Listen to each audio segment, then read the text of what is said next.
সেই নির্বাচন যাতে বিএনপি অংশগ্রহণ না করতে পারে এই জন্য বিএনপি নেতা কর্মীদেরকে দিয়ে এই সরকার বিভিন্নভাবে নেতা কর্মীদেরকে হয়রানি অপদস্থ এবং বিভিন্ন নাটক করে, জঙ্গি নাটক করে অনেক বিএনপি নেতা কর্মীকে কারাগারে নিক্ষেপ করে।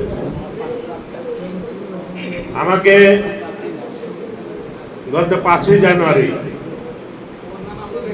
উত্তরা থেকে আমাকে গ্রেফতার করে রাত 9:30 বাজে গোয়েন্দা বাহিনী আমাকে গ্রেফতার করে। এটা আমাকে মিথ্যাভাবে জড়ানো হয়েছে। এই নাটক তারা বিগত দিন থেকে করে আসছে।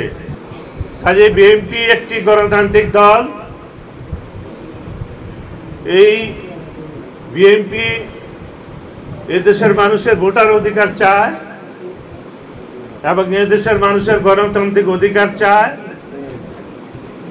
এবং একটি সুষ্ঠু নির্বাচন চায়। এই জন্য সরকারের প্রতিহিংসার শিকার হয়েছে। দেশ নেত্রী বেগম খালেদা জিয়াকে কারাগারে বন্দী করে এবং দেশ নায়ক তারেক রহমানকে দেশান্তর করে তারা চেয়েছে যে বিএনপিকে এবং বিএনপি পরিবারকে, তারেক খালেদা জিয়ার পরিবারকে ধ্বংস করে দিয়ে তারা সারা জীবন এককভাবে তারা এই দেশ পরিচালনা করবে। আজকে তারা আমাদের টাকায়, জনগণের ট্যাক্সের টাকায় আজকে প্রশাসন দিয়ে আমাদেরকে নেতাকর্মীদের যেভাবে সারা বাংলাদেশে হয়রানি, নিপীড়ন, নির্যাতন এবং জঙ্গি নাটক করে তারা কিভাবে দেশ পরিচালনা করছে, আজকে দেশ ধ্বংসের মুখে। আজকে সারা বাংলাদেশে তারা অর্থনীতিকে পঙ্গু করে দিয়েছে। আজকে সারা বাংলাদেশে ব্যাংক, বিমা শূন্যের কোঠায়। আজকে সারা পৃথিবীর মানুষ তাদেরকে নিন্দা জানিয়েছে এই অবৈধ নির্বাচন করার কারণে। আজকে এই দেশের মানুষের ভাগ্যে কি আছে আপনারা নিশ্চয় অবগত আছেন। এই সরকার ক্ষমতা টিকে থাকার জন্য প্রয়োজনে দেশ বিক্রি করে দিবে, এটা তাদের আসে যায় না। এদেশের মানুষের ভোটার অধিকার, এদেশের মানুষের গণতান্ত্রিক অধিকার এবং এদেশের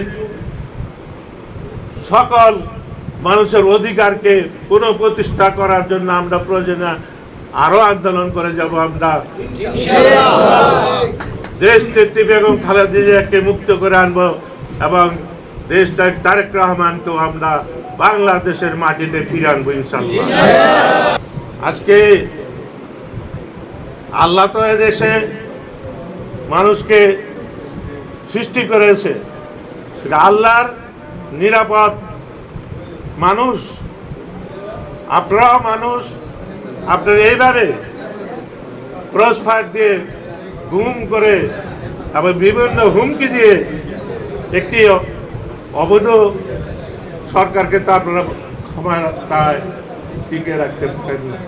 মিথ্যা এবং বানর এই নাটক আর এই শুটিং আর করবেন না। আমাকে দিয়ে যে নাটক করেছেন এটাও আপনারা একটা গুনার কাজ করেছেন। আমি একটা নিরাপরাধ একজন বিএনপির কর্মী, আপনারা আমাকে দিয়ে যে শুটিং করেছেন, যে নাটক করেছেন, এটা এই দেশের মানুষ কোনোদিন বিশ্বাস করতে পারে না এবং জাতি বিশ্বাস করতে পারে না। বারবার বলছি, আপনারা আর এই স্বৈরাচারী অবৈধ ভোটারবিহীন সরকারের কথা না শুনে এই দেশকে বাঁচান, এদেশের গণতন্ত্রকে বাঁচান, এদেশের মানুষকে বাঁচান। এদেশের অর্থনৈতিকভাবে এদেশের মানুষ পঙ্গু হয়ে যাচ্ছে। এই দেশকে রক্ষা করেন, জাতিকে রক্ষা করেন।